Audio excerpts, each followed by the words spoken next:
Pada tanggal 29 Juli 1955, Wakil Presiden Muhammad Hatta mengumumkan 3 nama formatum yang bertugas membentuk kabinet baru, yaitu Sukiman, Wilopo, dan Asam. Namun, ketiga tokoh tersebut gagal membentuk susunan kabinet baru. Pada tanggal 12 Agustus 1955, terbentuk Kabinet Burhanuddin Harahap dengan Perdana Menterinya Burhanuddin Harahap dari Masyumi. Hasil yang menonjol dari kabinet ini adalah penyelenggaraan pemilu pertama di Indonesia yang berlangsung pada tanggal 29 September 1955 untuk memilih DPR dan pada tanggal 15 Desember 1955 untuk memilih anggota konstituante. Prestasi lain yaitu pembubaran Uni Indonesia Belanda pada tanggal 3 Maret 1956. Kabinet Burhanuddin Harapan mengembalikan mandatnya kepada Presiden. Kabinet ini dipimpin oleh Ali Sastrowijaya sebagai Perdana Menteri. Kabinet ini merupakan koalisi dari PNI, Masyumi, dan NU.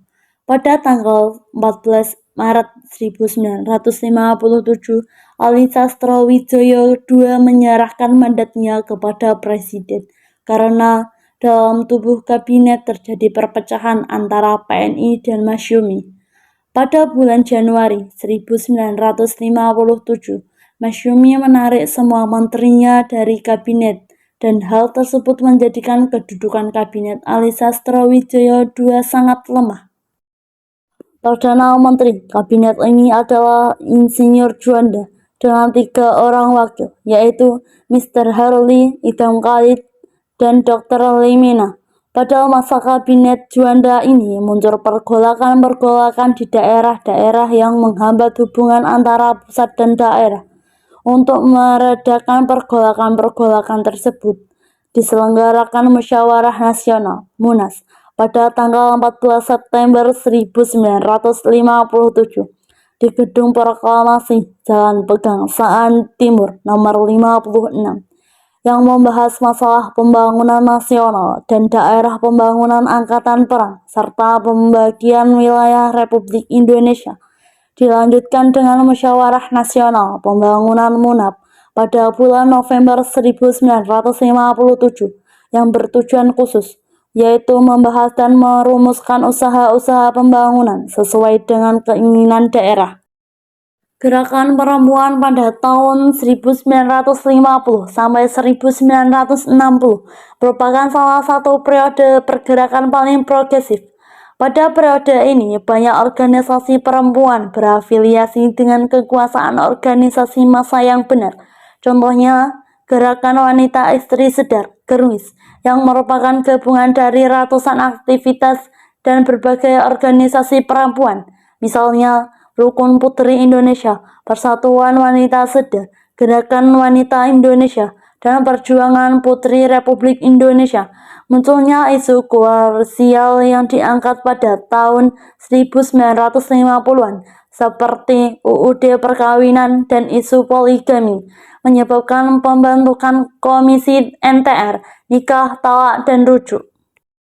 Pada masa demokrasi liberal, sistem kepartaian yang dianut adalah multipartai, yang dibentuk agar memudahkan dalam mengontrol perjuangan lebih lanjut dengan tujuan memudahkan mengukur kekuatan perjuangan dan memudahkan meminta tanggung jawab kepada pemimpin-pemimpin barisan perjuangan.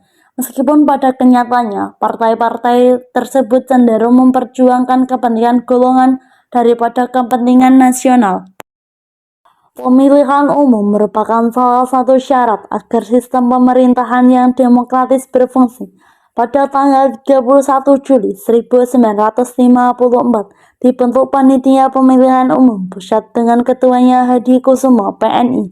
Pada tanggal 16 April 1955, Hadi Kusumo mengumumkan bahwa pemilihan umum untuk parlemen akan diadakan pada tanggal 29 September 1955. Pengumuman tersebut mendorong partai-partai untuk meningkatkan kampanye sehingga ke pelosok-pelosok desa. Tiadakan pemilu diharapkan dapat menciptakan stabilitas politik dan pemerintahan. Pemilu direncanakan pada tanggal 29 September 1955 untuk memilih anggota DPR dan pada tanggal 15 Desember 1955 untuk memilih anggota konstituante. Setelah diumumkan pelaksanaan pemilu, maka fase kampanye dimulai dengan penyelenggaraan rapat-rapat raksasa. Wilayah Indonesia dalam pelaksanaan pemilu dibagi menjadi 16 daerah pemilihan yang meliputi 28 kabupaten, 2.139 kecamatan, dan 43.429 desa. Akhirnya, pada tanggal 29 September 1955, pemilu dapat terlaksana dengan lancar. Pada tanggal 15 Desember 1955, diselenggarakan pemilu untuk memilih anggota konstituante. Pemilu yang berhasil dilaksanakan pada tahun 1955 memunculkan 4 partai terkemuka, yaitu Majelis Suara Muslimin Indonesia, Masyumi, Partai Nasional Indonesia, PNI, Nahdlatul Ulama, NU, dan Partai Komunis Indonesia, PKI. Dominasi keempat partai tersebut tampak dari pertimbangan kursi di DPR yang terdiri atas 272 kursi. Pelantikan anggota DPR hasil pemilu dilakukan pada tanggal 20 Maret 1956. Sedangkan pada anggota Dewan Konstituante dilakukan pada tanggal 10 November 1956.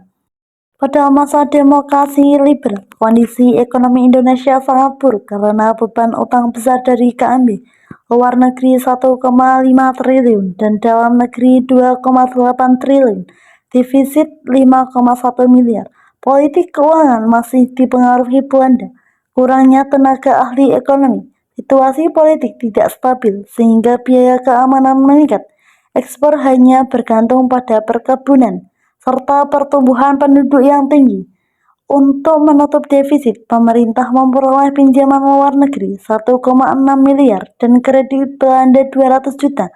Masalah jangka pendek, mengendalikan uang beredar dan kenaikan biaya hidup.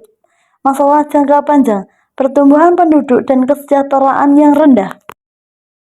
Untuk mengatasi defisit 5,1 miliar, Menteri Keuangan Saifuddin Prawira Negara pada 19 Maret 1950 melakukan gunting Saifuddin, yaitu memotong nilai uang 2,50 ke atas menjadi setengahnya. Kebijakan ini tidak merugikan rakyat kecil karena uang tersebut umumnya dimiliki kelas menengah dan atas. Tujuannya mengurangi jumlah uang beredar agar keseimbangan dengan barang yang tersedia. Menteri Perdagangan Sumito Djoyo Hadikusumo mencetuskan gerakan Banteng untuk menumbuhkan perdagangan pribumi dengan bantuan kredit agar bisa ikut membangun ekonomi nasional dan mengubah struktur kolonial ke nasional.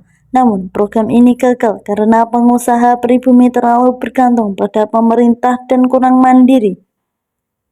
Akhir 1951, pemerintahan nasionalisasi di Javanese Bank menjadi Bank Indonesia dengan tujuan menaikkan pendapatan, menurunkan biaya ekspor, dan melakukan penghematan besar-besaran. Menteri Perekonomian Ishak Cokro Hadi Suryo mencetuskan sistem ekonomi Alibaba agar pengusaha pribumi Ali dan non-pribumi Baba bekerja sama memajukan ekonomi. Namun, sistem ini gagal karena pengusaha non-pribumi lebih berpengalaman sehingga lebih mudah mendapatkan kredit dibandingkan pribumi. Pada masa Kabinet Burhanuddin Harahap, delegasi Indonesia ke Jenewa dipimpin Idolan Agung Gedeaku merundingkan masalah ekonomi dengan Belanda. Hasilnya, persetujuan Finik KMB dibubarkan.